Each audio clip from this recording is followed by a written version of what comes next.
Dinner was a quiet, almost meditative affair, like most of our weekday evenings. Emily sat across from me, her eyes locked on the plate in front of her. The soft glow of the kitchen light washed over her face, casting delicate shadows that made her appear more distant than usual. I was midway through chewing a bite of grilled chicken when I noticed her fork had barely moved. "John," she began, her voice a little softer than usual. "Yeah," I responded, looking up from my plate, not expecting anything out of the ordinary. But there was something in her tone, an unfamiliar coldness, a tremor that seemed to catch mid-sentence. She didn't blink. Her fingers were still wrapped around the fork, but she didn't seem to notice she was holding it. Her lips tightened for a second before she said, "We need to talk." I stopped chewing. In marriages like ours, long, settled, familiar, those words can carry weight. But I was not prepared for what followed. "I've been seeing someone," she said, so matter-of-factly that I thought for a second I hadn't heard her correctly. I swallowed, though the food seemed to stick in my throat. "You've been what?" "Seeing someone," she repeated. Her voice was cool, composed, as if she were telling me something trivial, like she was recounting a conversation from work. "Ryan. Ryan Matthews. He works in another department at the company." The name hit me like a freight train, though I barely recognized it at first. Ryan. Who the hell was Ryan? Then I remembered the company holiday party last December. Emily had introduced me to him. A tall, lean guy with a cocky smile, a head full of hair, and a handshake too firm to be friendly. He had one of those overconfident stances, the kind that said he was used to getting what he wanted. But I hadn't thought anything of it then. Now, here we were. "Are you serious?" I managed to ask, but even as the words left my mouth, I could see the answer in her eyes. There was no hesitation, no regret. She didn't flinch. I had expected to see guilt, or maybe shame, but what stared back at me was a calm, almost detached expression. "Yes," she said simply. "It's been going on for a few months now. We have lunch together, and sometimes after work, we see each other." My heart pounded in my chest as I leaned back in my chair, trying to process what she was telling me. Months? Months? She was telling me this now, so calmly, as if it was just another part of her routine like yoga or running errands. "And you're just telling me this now?" I asked, my voice rising with a mixture of confusion and anger. I tried to keep my tone steady, but it was impossible. "Are you sleeping with him?" She held my gaze, unblinking, and nodded. "Yes." For a second, I thought the room tilted. I pushed my plate away, no longer hungry, and tried to wrap my head around what she had just admitted. Emily, my wife of 20 years, the woman I'd built a life with, had just calmly confessed to sleeping with another man, a man I had briefly met, shook hands with, and thought nothing of. "I didn't want to hide it from you anymore," she continued, her tone still maddeningly even. "I thought you deserved to know." "Deserved to know?" I repeated incredulously.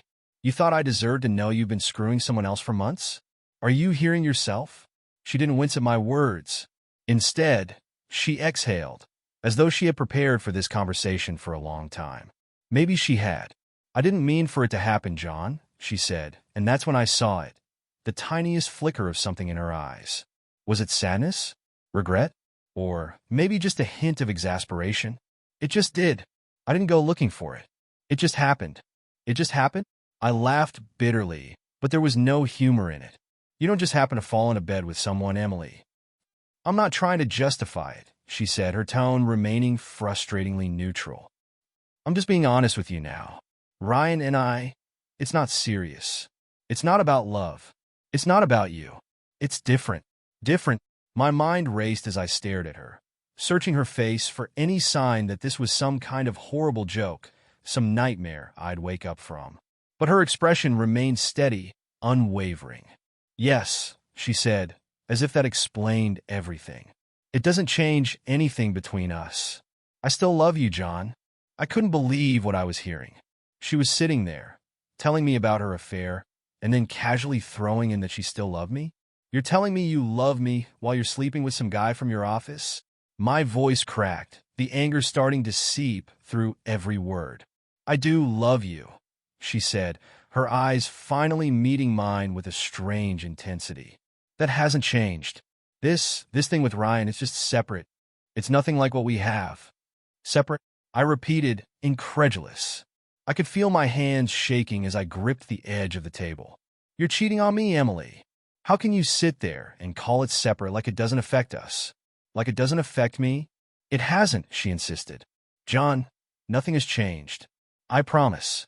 I wouldn't be telling you this if I didn't care. I've always been honest with you. I just didn't want to keep this from you anymore. You think this is honesty? My voice was louder now, but I didn't care. The words felt like shards of glass in my throat. You've been lying to me for months, and now you think you're being honest? I haven't lied to you, she said softly, and it was the softness of her tone that made me want to scream. I never said I wasn't seeing anyone. I just didn't tell you. I stood up abruptly, pushing my chair back so hard it nearly toppled over. This is insane. I paced the room, my heart beating wildly in my chest. I couldn't sit still, couldn't look at her. I wanted to punch something, break something, but I didn't. I just kept moving, my mind a blur of images. Emily with Ryan, the man's smug face, the betrayal that was now suffocating me. John, please, Emily said, her voice steady as ever. I know this is a shock, but we can work through this. I stopped, staring at her in disbelief. Work through this? How the hell are we supposed to work through this? You've been cheating on me? It's not as simple as that, she said, standing up now, her face calm, composed. This doesn't have to change us. I don't want it to change us.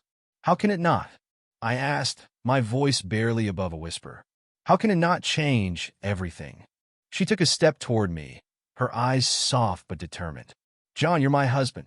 You've always been the most important person in my life. That's why I'm telling you. I don't want to lie to you. I love you. I couldn't breathe. I couldn't think.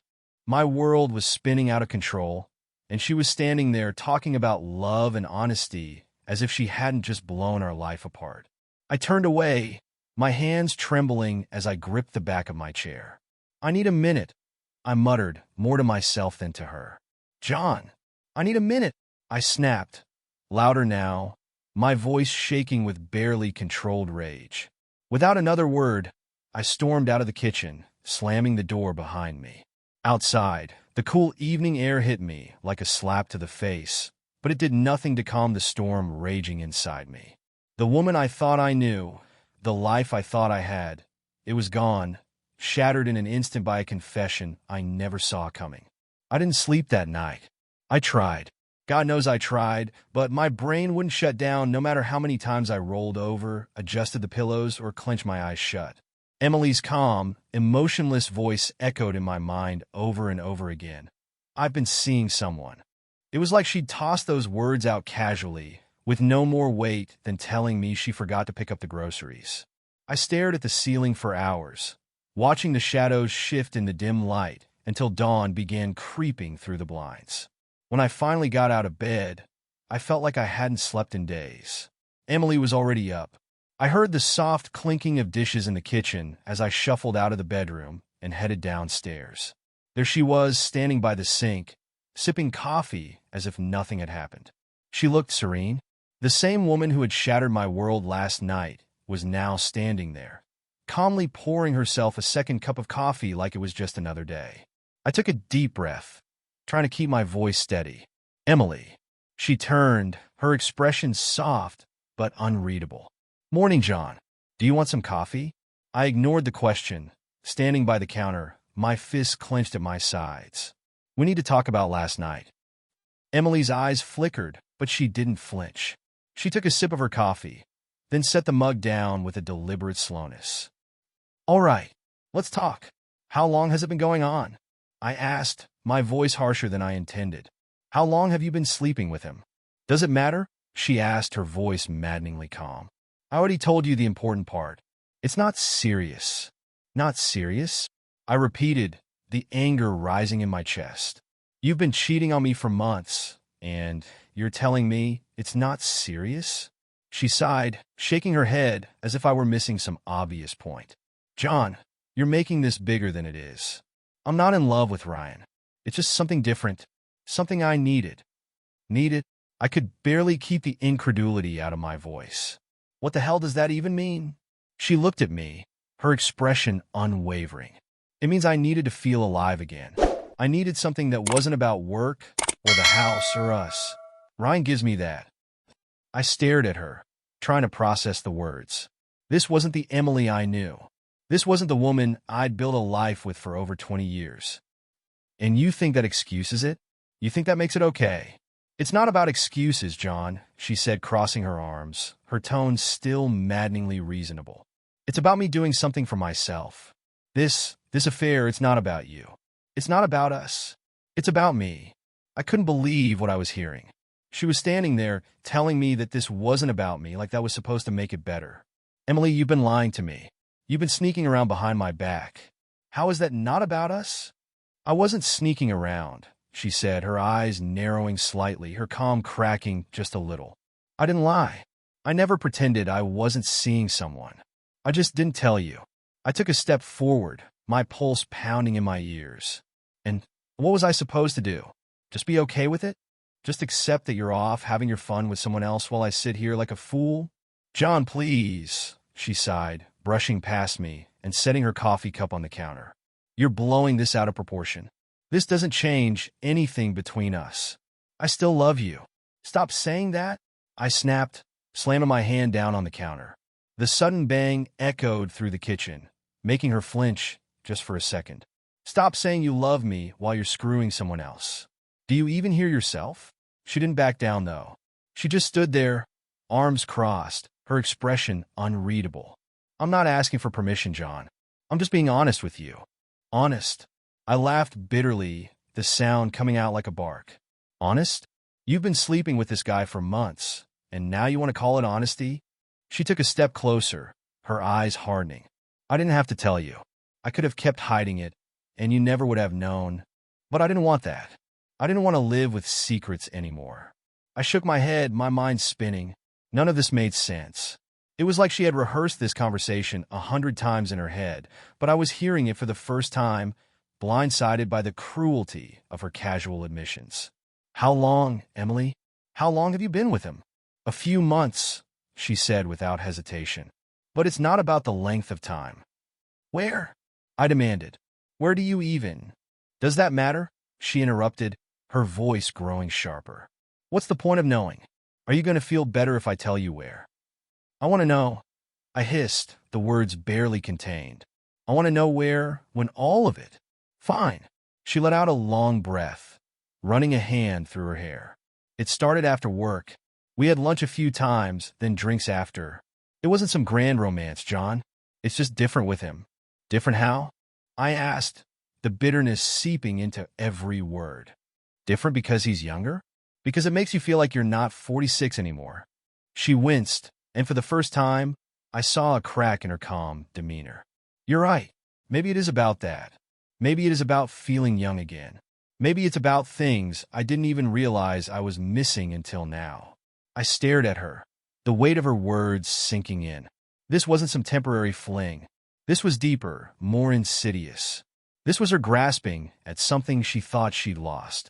And you think that justifies everything? That makes it okay to throw us away? I'm not throwing anything away, she insisted, her eyes flashing with frustration. This doesn't change us, John. We're still the same. You're still my husband. You're delusional, I muttered under my breath. You've been cheating on me for months, and now you're telling me we're the same? I haven't asked you to change anything, she shot back. You've always been free to do what you want. Why is it different for me? Free to do what I want? I echoed, incredulous. I haven't been screwing someone else behind your back, Emily. Maybe that's the problem, she said quietly, her voice laced with something cold, something I hadn't expected. Maybe you should have. The words hit me like a slap. I stepped back, my mind racing. What the hell is that supposed to mean? It means maybe if you had been paying attention, if you had noticed what I was feeling, what I was missing, then maybe we wouldn't be here right now. Her voice rose with a sudden edge of accusation, her calm unraveling. But you didn't notice, did you, John? You didn't even see it. You didn't see me. I opened my mouth to argue, but the words caught in my throat. Was that what this was about? Some kind of punishment for my ignorance? For not paying attention to whatever signs I was supposed to see? So this is my fault now? I asked, my voice tight with anger.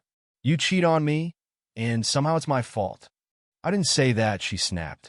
But maybe if you had been paying attention. To what? I interrupted, stepping closer, my anger flaring. To what, Emily? What was I supposed to see? That you were unhappy? That you needed someone else to make you feel alive again? She crossed her arms again, her lips pressed into a thin line. I'm not asking you to understand, John. I'm telling you what's been happening. I took a deep breath, trying to keep my voice steady. I'll tell you what's going to happen. I'm going to call him. Call who? Ryan, I said, my voice cold. I'm going to talk to him. I'm going to find out what the hell's been going on between the two of you. She snorted, shaking her head. Do you think that's going to make a difference? Do you think he's going to care? Ryan won't be bothered by it, John. Won't be bothered by it? I repeated, feeling my blood pressure spike. You think I'm just going to let this go? You can do whatever you want, she said with a slight shrug. But Ryan isn't the problem. Isn't the problem? I stared at her, incredulous. He's the guy screwing my wife, Emily. He's very much the problem. John, she began, but I could see it in her eyes. There was something she hadn't said yet, something hanging in the air between us, waiting to drop. What? I demanded. What now? She hesitated for a moment, biting her lip before the next bombshell fell. Ryan's not the only one. My heart stopped. I stared at her, the room spinning around me. What do you mean? She didn't blink. There's someone else. Someone from before. An old friend. I couldn't speak. I couldn't move. All I could do was stare at her as the full weight of her betrayal came crashing down. I drove to work that morning with a head full of noise, static filling every corner of my mind. Emily's words echoed. Ryan's not the only one. It was a confession that kept unfolding in my head like some kind of twisted origami, getting uglier with each fold. An old friend? Someone else? What did that even mean? I had pressed her for more details before leaving, but she had shrugged off my questions with the same calm indifference she'd shown the night before. I hadn't gotten answers. I had gotten only more questions. The office was a welcome distraction. The steady hum of the air conditioner, the clatter of keyboards, the sound of phones ringing. It was all routine. Safe. For a few moments, I could almost pretend my world hadn't crumbled overnight. I could almost pretend I was still in control. But then came the meeting. Nicole, my colleague of the last 7 years, sat next to me, shuffling through some paperwork we needed to review for a client presentation later that day. Her presence was comforting, as always. Nicole was my go-to at work, the one person who I could rely on, both professionally and personally.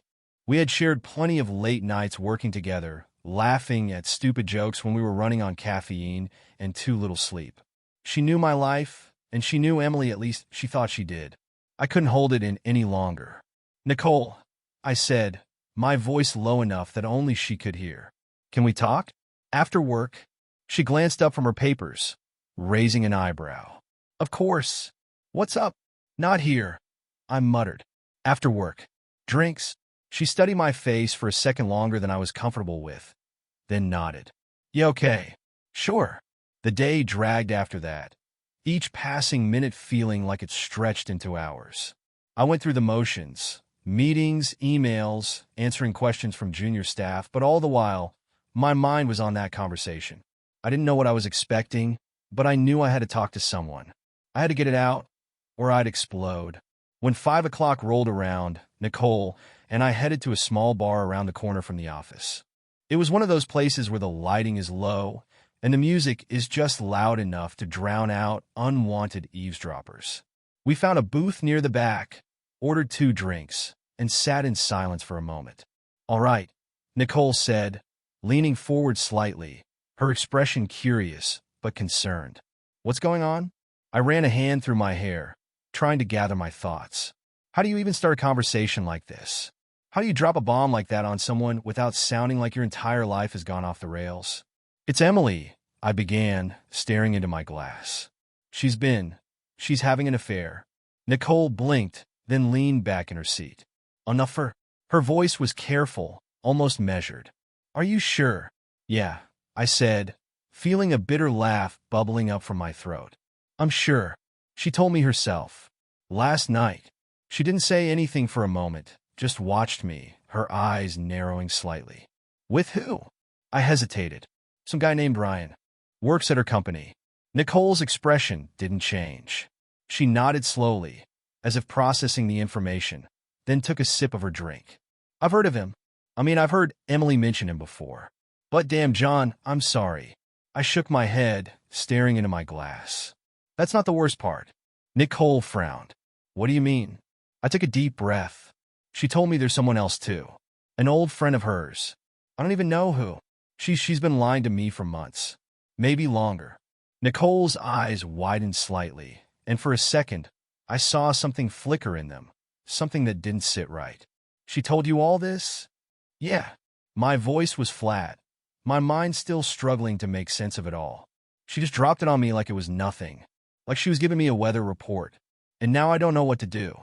How many more are there? Nicole didn't respond right away.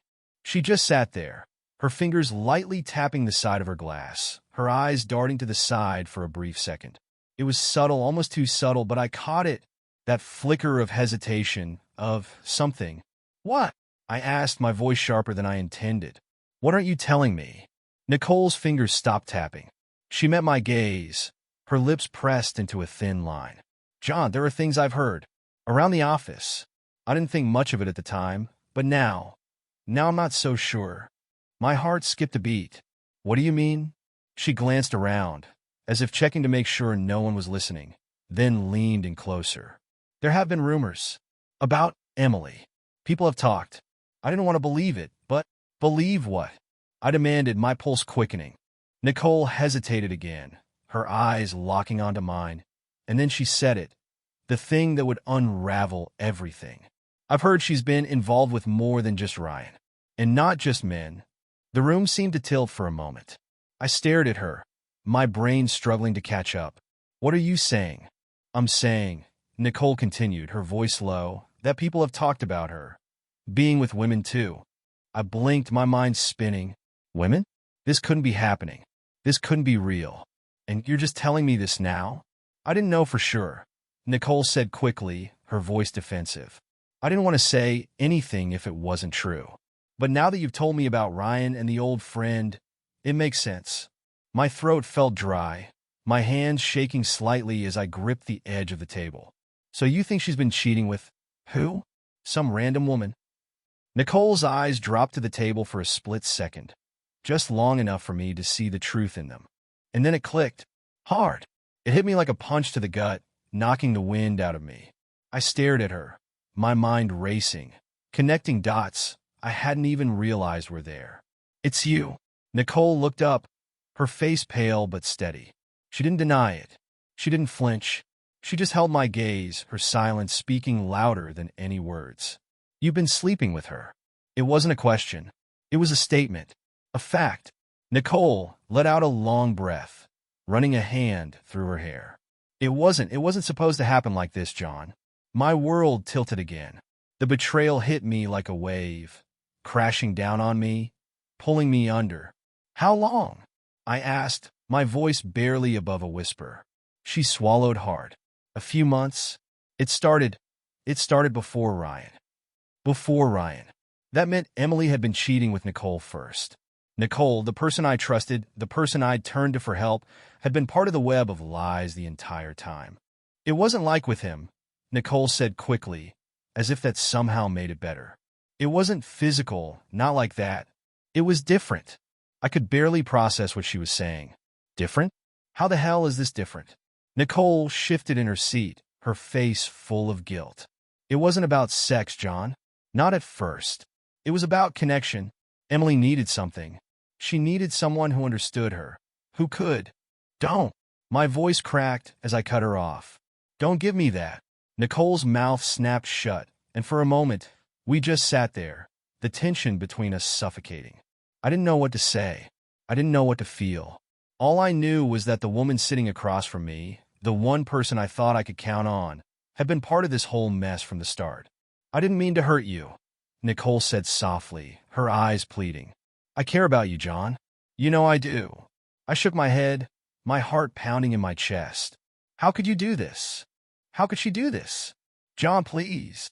I stood up abruptly, the chair scraping loudly against the floor. I couldn't sit there anymore. I couldn't listen to another word. I threw some cash on the table for the drinks and turned to leave. John! Nicole called after me, but I didn't stop. I didn't look back. I stormed out of the bar, the cool evening air hitting me like a slap to the face. My entire world was crumbling around me, and the only thing I could think was that I hadn't even begun to uncover the full extent of Emily's betrayal. By the time I got back home, the air felt heavier than usual, thick with an oppressive weight I couldn't shake off. I didn't know what to do with myself. It was as if everything I knew about my life, about my wife, had twisted into something unrecognizable overnight. The woman who had shared my bed, my life, wasn't the same person anymore. The life we built was a lie, and every layer of betrayal revealed something uglier beneath. I couldn't stay still. The thought of Emily, calmly sipping coffee this morning as if everything was fine, made my skin crawl. I had to do something, anything, to stop the spiral in my head. And that's when I decided I'm going to see Ryan. I grabbed my keys and drove, barely aware of where I was going until I found myself in front of an apartment building I vaguely remembered from the company holiday party. Ryan's place. I sat there for a minute, staring at the door, my knuckles white on the steering wheel. Part of me wanted to turn around, to just walk away from all of this and never confront him. But I knew that wasn't possible anymore. This was my life, and it was being torn apart by a man I barely knew. I couldn't just sit and let it happen without looking him in the eye. I got out of the car and walked up to the building, the cold wind biting through my jacket. My heart pounded as I knocked on his door, half expecting Emily to open it.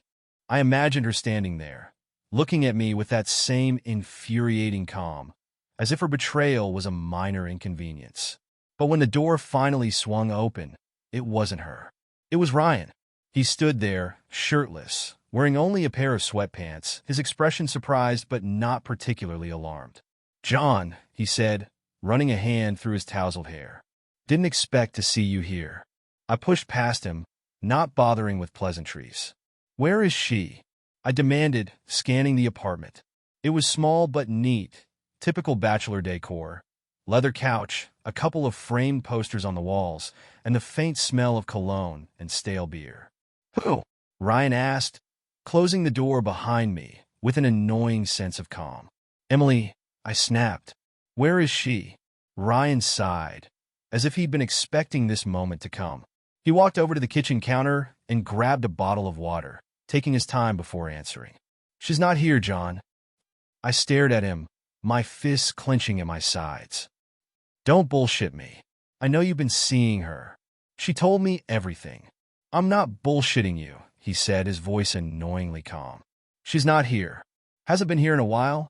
Actually, I didn't know whether to believe him, but something about the way he said it made me pause. There was no nervousness, no defensiveness, just the same laid-back attitude I remembered from the party, as if this was all no big deal. Like sleeping with another man's wife was something he did over a cup of coffee. "So what?" I asked, stepping closer. "You're done with her now? Just got bored and moved on." Ryan shrugged, leaning against the counter. "It's not like that. Look, I'm not going to sugarcoat it. Yeah, we've been sleeping together, but it's just physical, man. It doesn't mean anything." "Doesn't mean anything?" I repeated, my voice rising with disbelief. "You've been screwing my wife for months, and you're telling me it doesn't mean anything?"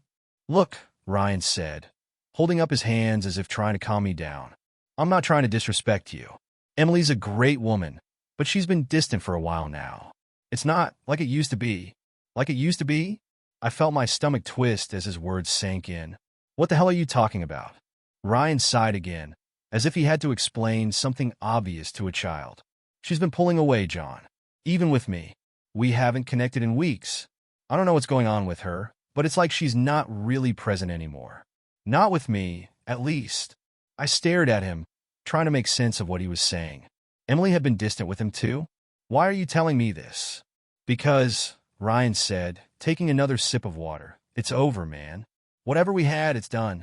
I'm moving on. I figured you should know."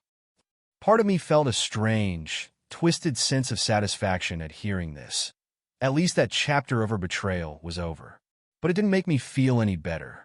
In fact, it made me feel worse. Ryan wasn't breaking things off with Emily because of guilt or shame. He was done because she wasn't fully there for him anymore. She was already slipping away, even from him. And you're just fine with that? I asked, my voice low, controlled. Ryan shrugged again, that same cocky grin creeping onto his face. I'm not looking for anything serious. You know how it is? We had fun, but it wasn't going anywhere. I respect your marriage, man. Always did. Respect, I repeated, my voice trembling with barely contained fury. You've been sleeping with my wife, and you're talking about respect? It's not like I was trying to ruin your life, Ryan said, his tone infuriatingly casual. We had something. Now it's over. I'm just giving you the heads up. Giving me the heads up, I muttered, shaking my head. Like you're doing me a favor. Ryan didn't seem bothered by my reaction. He just leaned back against the counter, folding his arms across his chest. Look, I get that you're pissed.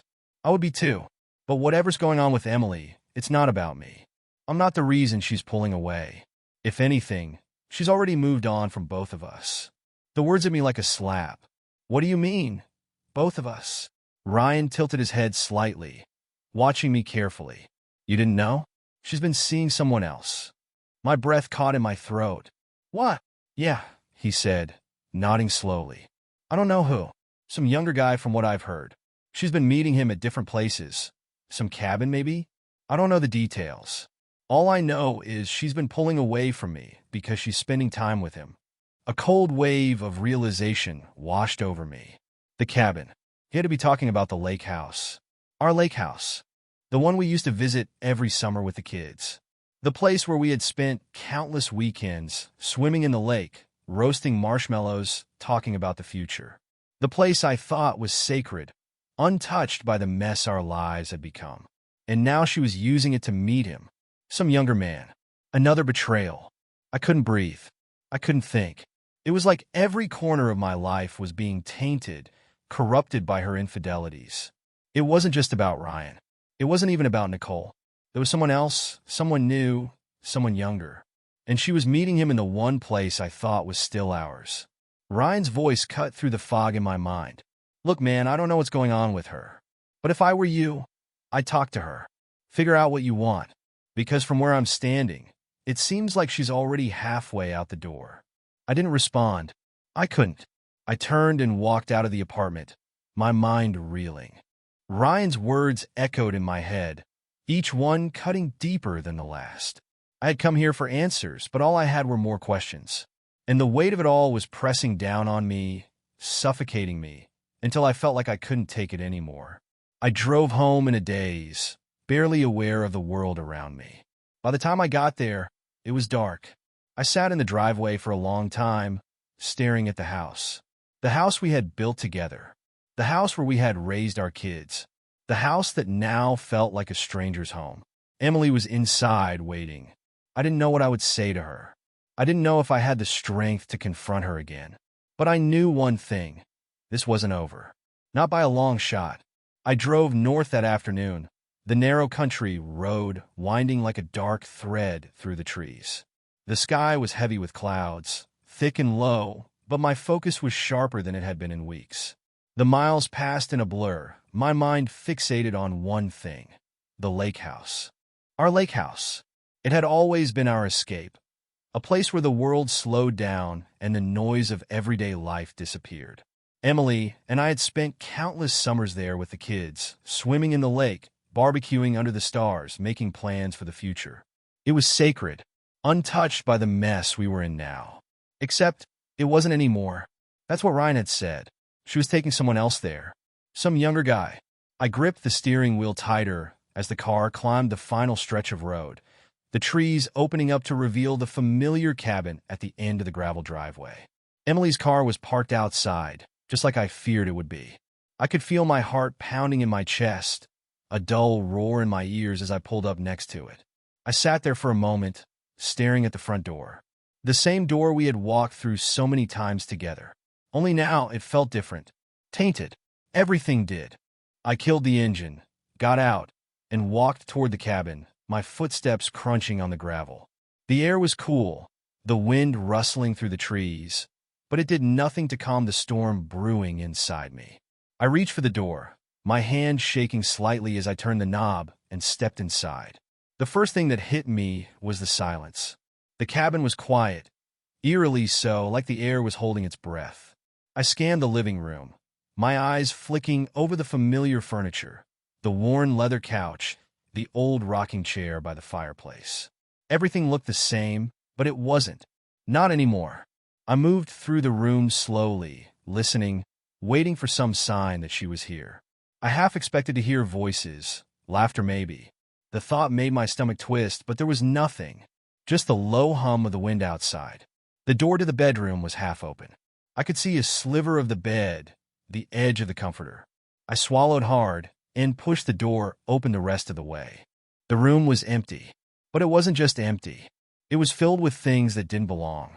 A man's jacket draped over the chair, a backpack in the corner, sneakers by the foot of the bed, and the scent of faint, unfamiliar cologne hung in the air, thick and unmistakable. I stood there, frozen, my eyes darting from one item to the next. None of it was mine, and it sure as hell wasn't Ryan's. This was someone else, someone younger, someone new.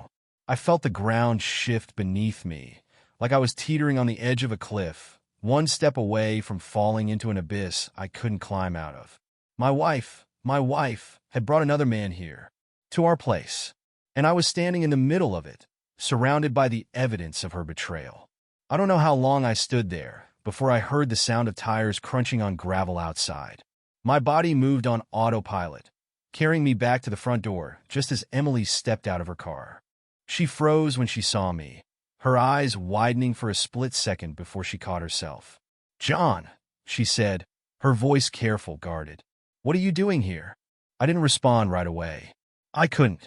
I was too busy staring at her, at the woman who had torn my life apart piece by piece. The woman who was now looking at me with a mixture of shock and something else. Was it guilt? Or just irritation that I had caught her off guard? "What the hell is going on, Emily?" My voice came out low, raw. "Who is he?" Her eyes flickered, just for a moment, but she didn't answer. Instead, she stepped closer, her expression softening into that calm, maddeningly composed look she always wore when she thought she was in control. "John, please." "Don't," I snapped, cutting her off. "Don't stand there and try to talk your way out of this." "Who is he, Emily? Who have you been bringing here?" She hesitated, glancing toward the cabin, as if weighing her options. For a moment, I thought she might lie. I thought she might try to brush it off, make up some story, some excuse. But then her shoulders sagged, and I saw it, the crack in her armor. "It's not what you think," she said, but her voice lacked conviction. "It's not serious." "Not serious?" I let out a bitter laugh. "You're screwing someone else at our lake house, Emily. How the hell is that not serious?" Her face tightened, but she didn't back down. It's complicated, John." "Complicated?" I stepped toward her, my fists clenched at my sides. "Tell me who he is, Emily. Now." She stared at me, her lips pressed into a thin line. For a moment, I thought she might refuse. But then, finally, she sighed, her gaze dropping to the ground. "He's an intern. From my office. His name is Lucas." I felt the blood drain from my face. "An intern?" I repeated, my voice barely above a whisper. She nodded, avoiding my eyes. "We met during a company retreat. It just happened." "How old is he?" I asked, though I already knew the answer. The clothes in the bedroom, the cologne, the sneakers, they all screamed youth. Naivety. 24, she admitted quietly. 24. My wife had been sleeping with a man who was barely more than a kid. A man who wasn't even half my age. The humiliation hit me like a tidal wave, knocking the wind out of me. I took a step back, shaking my head. "Jesus Christ, Emily." "I know," she whispered. "I didn't mean for it to get this far." "How long?" I demanded, my voice trembling with barely controlled rage. "How long has this been going on?" "A few weeks," she said, finally meeting my eyes. "We've been meeting here after work." "It's not. I didn't think you'd ever find out." "Of course you didn't," I spat. "You thought you could just sneak around with your boy toy, and I'd never know." Her face tightened again, and I could see the cracks forming in her composure. "John, please, it's not like that. I didn't want to hurt you. I never wanted." Don't!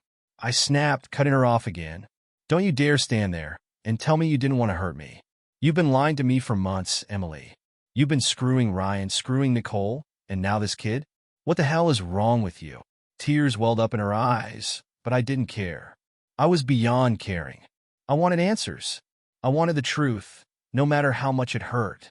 And then, in that moment of silence, something clicked in my mind. Lucas. The name, it was familiar. Too familiar. I felt my stomach drop as I realized where I had heard it before. Lucas. I repeated slowly, the pieces falling into place. Lucas from the youth mentorship program? Emily's eyes widened, her face paling. She didn't answer, but she didn't need to. I already knew. Jesus, I muttered, the horror sinking in. He's the kid I mentored, isn't he? The one from the program. She opened her mouth, then closed it, guilt washing over her face. John! I staggered back, the weight of the betrayal crushing me. You've been screwing him? The kid I helped? The kid I vouched for? She nodded, barely able to meet my eyes. I didn't mean for it to happen, she whispered. I didn't. Stop saying that. I roared, my voice shaking the walls. Just stop. I turned away from her, my mind reeling. This wasn't just betrayal. This was personal. This was a knife straight to the heart. She had taken someone I had trusted, someone I had tried to help, and turned him into part of this twisted nightmare. I couldn't breathe. I couldn't think. I needed to get out of there, away from her, away from all of it. But before I walked out, I turned back to her, my voice cold and final. If you don't tell the kids, I will. This ends now, Emily. All of it. And then I left, slamming the door behind me, the sound echoing through the empty, broken space that used to be ours. The drive back from the lake house felt like an eternity. The gravel road stretching behind me was a reflection of the pieces of my life trailing off into nowhere. Emily's confession, the name Lucas, and the connection to my mentorship program. Every betrayal, every lie, rattled around inside my head, a storm of disbelief and disgust. I had thought Ryan was the worst of it. I had thought Nicole's betrayal had shattered me. But now this twisted affair with someone I had tried to help, someone I had vouched for, it was a deeper wound. And it cut through every layer of trust, leaving nothing but raw, bleeding hurt behind. I pulled into the driveway of our home, the house bathed in the pale light of early evening. Emily's car hadn't followed me back. I didn't know where she had gone after I stormed out, and I didn't care. The silence of the house, as I stepped inside, felt suffocating, like the walls themselves knew what had transpired. Everything was tainted. The memories of our life together hung in the air, heavy and unbearable. I didn't even sit down. I went straight to the closet and pulled out an old suitcase, the one I hadn't used in years. The same one I'd taken with me on those family vacations to the lake house. The irony of it all was too bitter. I threw it open on the bed. The zipper screeched too loud in the quiet room. Without a second thought, I started packing. Shirts, pants, socks, whatever my hands could grab. I had to get out of here. This house was no longer home. It was just a graveyard of everything that had gone wrong. I didn't know how long I was packing when I heard the front door open. Emily was back. Her footsteps were slow, hesitant. She must have seen my car in the driveway and known what was waiting for her inside. I didn't stop packing. I couldn't look at her. Not yet. John? Her voice was tentative, strained, like she was standing on the edge of something she couldn't see the bottom of. Can we talk? I didn't turn around. My hands were moving on autopilot, folding clothes, stuffing them into the suitcase. There's nothing left to talk about, Emily. She took a step closer, her voice shaking now. Please, just hear me out. I stopped.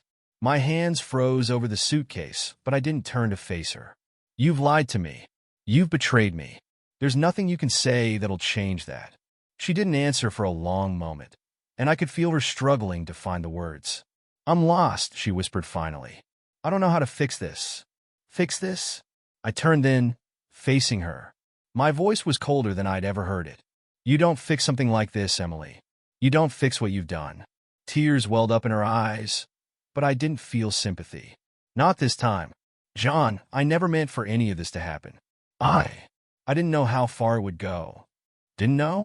I took a step toward her, anger rising in my chest. You knew exactly what you were doing. Every lie, every affair. You didn't just slip up, Emily. You chose this. She shook her head, wiping at her eyes. I didn't want to lose you. You already did, I said, my voice hard, final. The moment you slept with Ryan, the moment you dragged Nicole into this. And Lucas. I shook my head, disgusted. I can't even begin to understand how you thought any of that was okay. Emily was trembling now, her face pale and blotchy from crying. I don't know what's wrong with me. I don't know why I did it. That's the problem, I said, taking a deep breath to calm the shaking in my own voice. You don't know why. You've broken everything we had, and now you want to tell me you're lost? You should have figured that out before you destroyed our family. She stepped forward, reaching out as if she could somehow close the chasm between us. John, please. I need time. I need to figure things out. I recoiled from her touch, the very thought of her hand on me making my skin crawl. No, I said firmly. I'm done, Emily. We're done. You could take all the time you want, but I'm not going to be a part of it. Her face crumpled at my words, and for a moment, she looked utterly broken. But I didn't feel the same pang of guilt I might have before. I didn't feel the urge to comfort her. That was gone, ripped away by the weight of what she'd done. I turned back to the suitcase, snapping it shut with a finality that echoed through the room. I'll be staying at a hotel tonight. Tomorrow, I'll be talking to a lawyer. She gasped, a sharp intake of breath, and I heard her choke back a sob. A lawyer? John, no. Don't do this. Please. I didn't respond. I couldn't. I lifted the suitcase off the bed and moved past her without another word, my heart pounding in my chest as I walked to the door. Just as I reached for the handle, I paused. If you don't end things with Ryan, Nicole, and Lucas, I'll tell the kids everything. Don't make me do that to them. My voice was flat, detached. It wasn't a threat. It was a promise. She didn't answer. Her sobs were the only sound filling the room. I stepped outside, letting the door close softly behind me. The air outside felt sharp, cold against my skin, but I welcomed it. It was a release, an escape from the suffocating weight of everything that had crumbled inside those walls. I threw the suitcase into the back seat of my car, my body moving on autopilot as I climbed into the driver's seat and drove away. The road stretched out before me in silence, the headlights illuminating the dark pavement. I didn't know where I was going. The hotel was just a temporary stop, but that didn't matter. I just needed to be away from her, away from everything. The next day, I woke up in the unfamiliar sheets of a hotel room, the sunlight filtering through the thin curtains. I hadn't slept much, and the heaviness in my chest hadn't lessened. I knew what I had to do, and I wasn't going to delay it any longer. I called my lawyer after breakfast and set up a meeting. The decision was made, and there was no turning back now. I wasn't going to let this drag on any more than it had already. I wasn't going to give Emily any more chances to hurt me. When I arrived at the house later that afternoon, I found both of our kids' cars parked in the driveway. My heart sank. I hadn't planned on them being there, not today. But there was no avoiding it now. I stepped inside, and sure enough, they were in the living room, talking with Emily. The tension in the room was palpable, but I forced a smile and greeted them. Hey guys, I didn't expect you to be here. My daughter smiled faintly, though there was worry in her eyes. We wanted to check in. Mom said you two had a fight. I exchanged a glance with Emily. She looked exhausted, drained, like she hadn't slept either. Yeah, we did, I said carefully. But it's nothing you need to worry about right now. We're figuring things out. They accepted the lie for now, but I knew it wouldn't last long. Once they left, I pulled Emily aside, my voice quiet but firm. You need to tell them. Today. She looked at me, tears welling up in her eyes again, but she nodded. I will. I didn't stay to watch her do it. I couldn't. I left the house and drove to my lawyer's office, the divorce papers tucked under my arm like some grim declaration of freedom. It was time to end this nightmare. Later that evening, I found myself sitting in my car, parked outside the hotel. The divorce papers were signed and waiting to be filed. The house, the life we had built together, it was all behind me now. But as I sat there, staring out into the night, I didn't feel the relief I thought I would. Instead, there was a deep, aching sadness. A sadness for what we had lost, for what we had become. Thank you for listening to this story. Subscribe to the channel, put a like under the video, and write a comment about how you like this story.